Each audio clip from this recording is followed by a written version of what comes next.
सभापति महोदय, आपने मुझे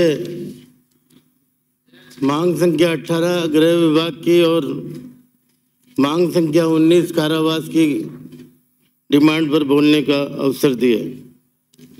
माननीय अध्यक्ष महोदय, चाहे कोई सरकार की कितनी भी तारीफ करे, पर यह बात सही है कि राजस्थान में धीरे धीरे पुलिस का इकबाल कम होता जा रहा है और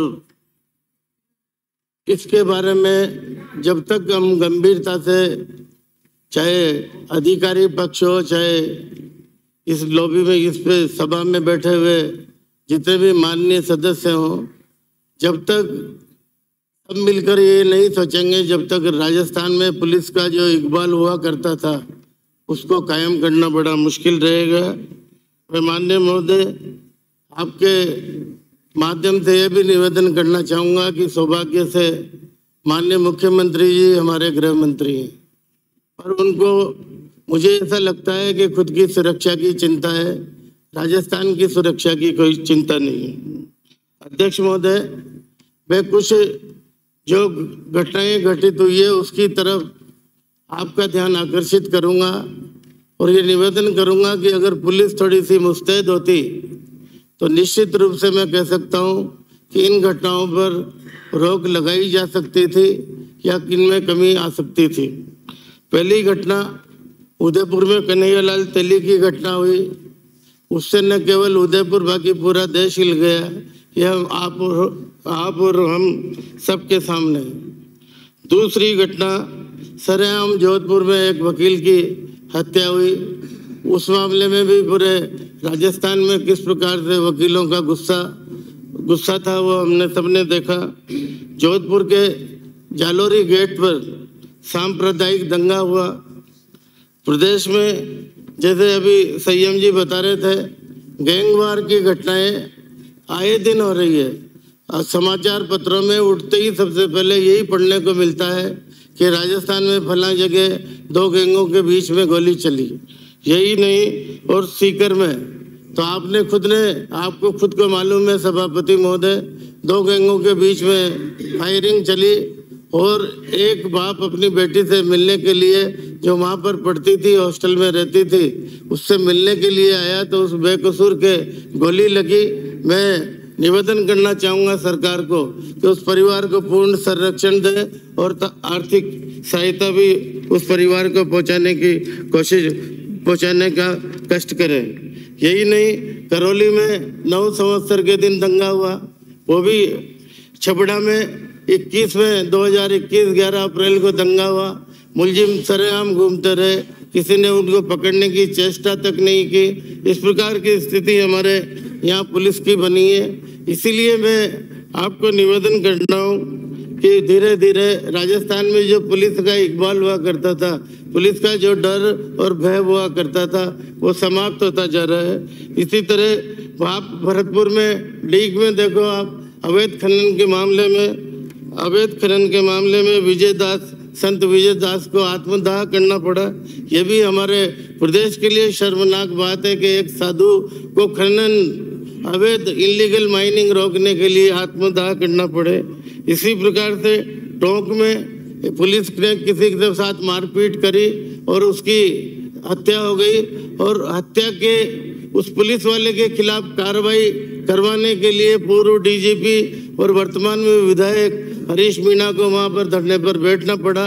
ये भी हमारे लिए एक कलंक की बात है, पूरे राजस्थान को शर्मसार करने वाली बात है। यही नहीं, अभी थोड़े ही दिन पूर्व, अभी 5-7 दिन पूर्व मेरे कस्बे में, मेरे गांव में ही एक व्यापारी की किशन सर्राफ की 125 किलो चांदी की डकैती हुई। बीच बाजार में उसका घर है, ताले तोड़ के गोली चलाई, बंदूक चलाई या जो भी करा वो कर वहाँ से उसको 125 किलो चांदी वहाँ से लेकर गए। उसको पुलिस ने पीछा करके कुछ तो उसमें से बरामदगी की है, उसके लिए तो मैं पुलिस का धन्यवाद ज्ञापित करूँगा। पर एक सर्राफ की 125 किलो चांदी चला जाना, मैं समझता हूँ उसका पूरा घर और परिवार ही बैठ गया है। इसमें तुरंत एक पूरी पुलिस की टीम बनाकर, चाहे वो जयपुर से बने या रेंज स्तर पर बने, और जो इस तरह के एक्सपर्ट्स हैं जो पारदियों को पकड़ते हैं, क्योंकि इसमें जो आइडेंटिफाई हुए हैं सब पारदी हैं, पारदियों को पकड़ने के लिए कुछ ऐसे उपाय करें कि उस व्यापारी को उसकी चांदी पूरी मिल सके। यही मैं आपको निवेदन करना चाहता हूँ। बजरी माफिया का तो आपको मैं निवेदन करना चाहूँगा कि बजरी माफिया और जो भी कोई गलत काम होते हैं ये बिना पुलिस की संरक्षण के और पुलिस की जानकारी के नहीं हो सकता। जब आपने बीट प्रभारी हर बीट पर पुलिस के कांस्टेबल लगा रखे हैं, हर गांव की जिम्मेदारी दे रखी है, तो मैं समझता हूं उनको बिना छिपे, उनसे बिना जानकारी में आए इस प्रकार का काम नहीं हो सकता। और साथ ही साथ ये गोरख धंधा जो चल रहा है, इसका इलीगल माइनिंग का, ये पुलिस के बिना नहीं चल सकता। साथ ही सरकार का भी राजस्व का करोड़ों रुपए का घाटा हो रहा है। यह भी मैं आपको निवेदन करना चाहता हूं ताकि इस पर भी रोक लग सके। यही नहीं, माननीय अध्यक्ष महोदय, यहाँ पर नशे का व्यापार बहुत तेजी से फैल रहा है और जयपुर भी उससे अछूता नहीं है। और मैं ये कह सकता हूँ कि सिविल लाइंस में जहाँ मुख्यमंत्री निवास करते हैं उसके 1 किलोमीटर रेडियस में ही देखो तो वहाँ पर आपको गांजा पीने वाले भी मिल जाएंगे, हुक्का बार भी मिल जाएंगे, शराबी भी मिल जाएंगे और स्मैक पीने वाले भी मिल जाएंगे, और धड़ल्ले से डांस बार भी चलता है, नाच गाना भी चलता है। सब प्रकार के काम वहाँ पर होते हैं। जहाँ मुख्यमंत्री रहता हो और मुख्यमंत्री के 1 किलोमीटर के रेडियस में जहाँ मुख्यमंत्री का निवास हो, राज्यपाल वहाँ पर रहते हो, सारे मंत्री वहाँ पर रहते हो, वहाँ पर इस प्रकार की कार्रवाई हो, तो मैं समझता हूँ इससे शर्मनाक बात हमारी पुलिस के लिए नहीं हो सकती और वहाँ पर जो जिम्मेदार अधिकारी हैं उनके लिए नहीं हो सकती। इसलिए इस पर ये खाली सिविल लाइन का ही मामला नहीं है। अध्यक्ष महोदय, अब आउटस्कर्ट्स में देखो, जयपुर के आउटस्कर्ट्स में भी इस प्रकार के रेस्टोरेंट चल रहे हैं, इस प्रकार के हुक्का बार चल रहे हैं, ताकि वहाँ पर सब तरह के अवैध धंधे हो रहे हैं, इनको रोकने की भी कोशिश करेंगे। मैं आपको ये भी निवेदन करना चाहता हूँ। यही नहीं, माननीय अध्यक्ष महोदय, कोटा में कोचिंग के छात्र बड़ी संख्या में, करीब 2.5-3 लाख छात्र पूरे हिंदुस्तान से वहाँ पर पढ़ाई के लिए आते हैं। कोटा में ये मैं दावे से कह सकता हूँ कि कोटा में छात्राओं के साथ शारीरिक शोषण भी बड़े पैमाने पर हो रहा है।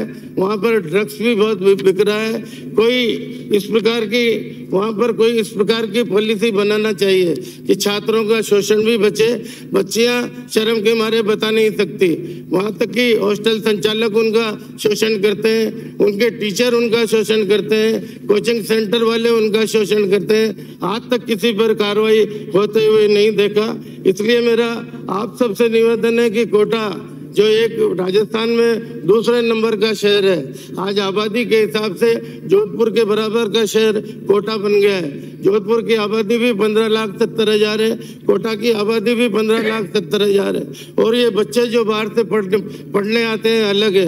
अगर इनको नहीं रोका तो कोटा के जो मूल निवासी हैं उनको खाने की भी प्रॉब्लम हो जाएगी, क्योंकि वहाँ पे जो इंडस्ट्री तो सब खत्म हो गई। वहाँ का लोगों का रोजगार, कोटा के लोगों का रोजगार इस पर कोचिंग पर टिका हुआ है। इसलिए इस पर निश्चित रूप से ध्यान देने की कोशिश करेंगे। दूसरा आपने बनाया है स्वागत कक्ष। हम सब एमएलए से भी पैसे लिए, 7.5, 8 लाख रुपए। एसपी और कलेक्टर या डिप्टी कह दे या आईजी कह दे तो इतनी सी बात हम भी रखते हैं कि भाई उन्होंने कहा तो चलो दे दो। पर आज स्वागत कक्षों की किस प्रकार की हालत है? वहाँ पर कोई झाड़ू निकालने वाला नहीं है, ना पानी निकालने वाला नहीं है, ना वहाँ पर कोई पेन है, ना कोई कागज है। ये स्वागत कक्ष इसलिए बनाए गए थे कि फरियादी के साथ अच्छा व्यवहार किया जाएगा, कोई मारपीट नहीं की जाएगी, कोई गाली गलौच नहीं किया जाएगा।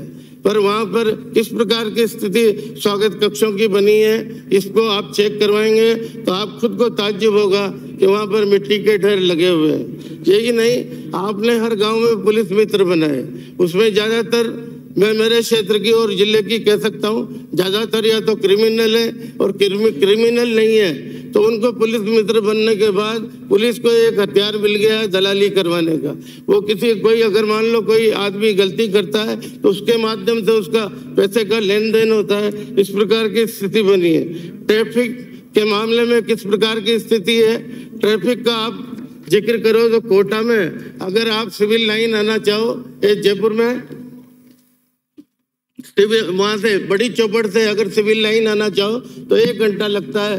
सभापति महोदय, इस प्रकार की स्थिति हो गई है। इसलिए जितने भी बड़े शहर है जयपुर सहित वहां पर ट्रैफिक की अगर हमने अभी से ही चिंता नहीं की तो हमको आगे जाकर और भी कई प्रकार की परेशानी देखनी पड़ेगी। आप वो जो 100 नंबर डायल है उसकी तो स्थिति किस प्रकार की है कि कोई उठा ले तो भगवान ही मालिक है, नहीं उठाए तो चलता है, और उठा भी ले तो इस प्रकार के जवाब मिलते हैं कि दोबारा करने की कोई हिम्मत नहीं करता। कम से कम कोई तमीज वाला आदमी तो बिठाओ और फोन तुरंत उठा ले। इस प्रकार की स्थिति तो आप कर सकते हैं। जब अभी संयम जी बता रहे थे कि PhD और PG के लड़के आजकल कांस्टेबल बन रहे हैं, तो उनमें से किसी को बिठा दो, 8वीं पास को नहीं बिठाओ, तो कम से कम जवाब तो ढंग से दे दे। और ये भी सुनिश्चित करें कि अगर पुलिस लाइन पर या हेल्प लाइन पर अगर 100 नंबर पर किसी ने फोन किया तो पुलिस भी एक सीमित समय में, चाहे 15 मिनट में पहुंचे और 20 मिनट में पहुंचे, इस प्रकार का आप आदेश प्रसारित करें कि वो पहुंचे। यही नहीं, मुकदमों में फ्री रजिस्ट्रेशन का जिक्र किया। पर माननीय महोदय, मैं आपको निवेदन करना चाहूंगा कि आप CCTNS की रिपोर्ट जो सब पूरे राजस्थान में मुकदमे दर्ज होते हैं, रिपोर्टें दर्ज होती है, इनका सबका रिकॉर्ड वहां पर आता है। आप उससे ही पता कर लें कि कितने मुकदमे अदालत के मार्फत थाने में दर्ज होते हैं। जहां तक मेरी जानकारी है कि 30% मुकदमे ये अदालतों से 156(3) के जरिए आज भी मुकदमे दर्ज हो रहे हैं। इस प्रकार से कैसे फ्री रजिस्ट्रेशन की सरकार बात कर सकती? दूसरा, अगर थानेदार किसी तफ्तीश में गया है तो एएसआई या सेकंड अफसर उसको फरियादी को बिठा देगा। अगर शाम तक नहीं आएगा तो भूखा पैसा उसको बिठा देगा। ना तो उसकी कोई रिपोर्ट लिखी जाएगी, ना कोई किसी प्रकार का उसका मुकदमा दर्ज किया जाएगा। ये किस प्रकार की स्थिति है? ये सब बातें आपके ध्यान में लाना चाहता था। माननीय अध्यक्ष महोदय, मैं आपको ये निवेदन करना चाहूंगा कि CCTV कैमरों की बात हुई। CCTV कैमरों में आप या तो ज्यादातर खराब मिलते हैं, और खराब नहीं मिलते तो उनकी स्टोरेज क्षमता इतनी कम है क्योंकि सरकार तो लगा नहीं रही है। डोनेशन के माध्यम से पुलिस अफसर अपनी कोशिश करके लगाते हैं। उसमें स्टोरेज कैपेसिटी इतनी कम है कि वो पूरा उसको पता नहीं लग पाता कि कौन क्या कर रहा है, थाने के अंदर क्या हो रहा है, क्या नहीं हो रहा है। एक नहीं, पुलिस में 9/18/27 का मामला है। पुलिस में 9/18/27 में वो तनख्वाह तो मिलने लग जाती है पर उनका प्रमोशन नहीं होता। प्रमोशन की वजह से कई प्रकार को किस प्रकार का परिस्थितियों का सामना करना पड़ता है। अफसर तो अपना जुगाड़ बिठाकर अपना प्रमोशन करवा लेते हैं, पर जो कांस्टेबल से थानेदार बनना चाहता है उसकी किस प्रकार की स्थिति होगी ये आप सोचें और उस पर विचार करके ये DPC टाइम पर हो इस प्रकार की व्यवस्था करें। एक आरक्षियों का ग्रेड पे जो 2400 रुपया है, उनकी लगातार सक्षम स्तर पर मांग रही है इस ग्रेड पे को, क्योंकि जिस प्रकृति और जिस परिस्थिति में वो काम करते हैं इसलिए उनकी ग्रेड पे 2400 से बढ़ाकर 3600 करवा दी जाए। इतना ही मैं निवेदन करना चाहूंगा। एक मजेदार बात करते हुए आपकी बात समाप्त करूंगा कि मेरे क्षेत्र में और मनोर थाना में एक थानेदार हरनावदा शाह जी में लगा हुआ था, रामस्वरूप मीणा, जो अभी जोधपुर में लाइन में लगा हुआ है, सस्पेंड किया हुआ है। उसने देवरी बांध के एक आदमी से तो लिए 5 लाख, रिखड़िया के एक आदमी से लिए 3,50,000 रुपए, और महुआ खेड़ा मनोर थाना के पूरीलाल लोढ़ा से लिए 25 लाख रुपए। इसकी जांच DYSP ने की। DYSP ने इसको प्रूव नहीं किया, इस मामला के बता दिया कि ये पूरा का पूरा मामला बेकार है, झूठा है, मिथ्या है। फिर मैं DGP साहब से मिला, पूर्व DGP साहब से, यहाँ से जांच करवाई गई तो उनके खिलाफ NDPS एक्ट के तहत मुकदमा दर्ज है। मुकदमा दर्ज होने के बाद उसको सस्पेंड करके वहाँ क्यों लगाया जा रहा है, उसके खिलाफ कार्रवाई क्यों नहीं की जा रही है? मैं ये भी निवेदन करना चाहूंगा कि आप उनके खिलाफ कार्रवाई करेंगे। यही नहीं, सारोला थाना झालावाड़, कृपया झालावाड़ में एक प्रभुलाल रेबारी है, उसने एक झूठा मुकदमा दर्ज कराया है 265/22। गणेश खोगरा, इसमें माननीय अध्यक्ष महोदय, एक मिनट, ये अंकित करने वाली बात है। उसमें एक गरीब आदमी ने अपने औरत के जेवर रखे 10,000 रुपए वहां के सारोला के थानेदार को दिया। शिकायत हुई, शिकायत होने के बाद आज तक उस पर कोई कार्रवाई नहीं हुई। मैं समझता हूँ ऐसे गरीब आदमियों के लिए, आपके हमारे लिए तो कोई 1 लाख रुपए ले ले, 10 लाख रुपए ले ले, कोई बड़ी बात नहीं है, पर वो गरीब आदमी जो मजदूरी करता है, मजदूरी कर 10,000 रुपए उससे ले ले, मैं समझता हूँ इससे शर्मनाक बात पुलिस के लिए कुछ नहीं हो सकती। होम सेक्रेटरी साहब यहाँ विराजमान है, डीजी साहब तो यहाँ पर है नहीं। मैं उनसे निवेदन करूंगा कि सारोला थाने के मामले को निश्चित रूप से दिखवाएं और उस गरीब के 10,000 रुपए वापस दिलवाएं। मैं इसी के साथ साथ एक शेर के साथ मैं अपनी बात समाप्त करना चाहूंगा। इस रास्ते के नाम लिखो एक शाम और, इस रास्ते के नाम लिखो एक शाम और, या इसमें रोशनी का करो इंतजाम और। आपका बहुत बहुत धन्यवाद। जय हिंद, जय भारत।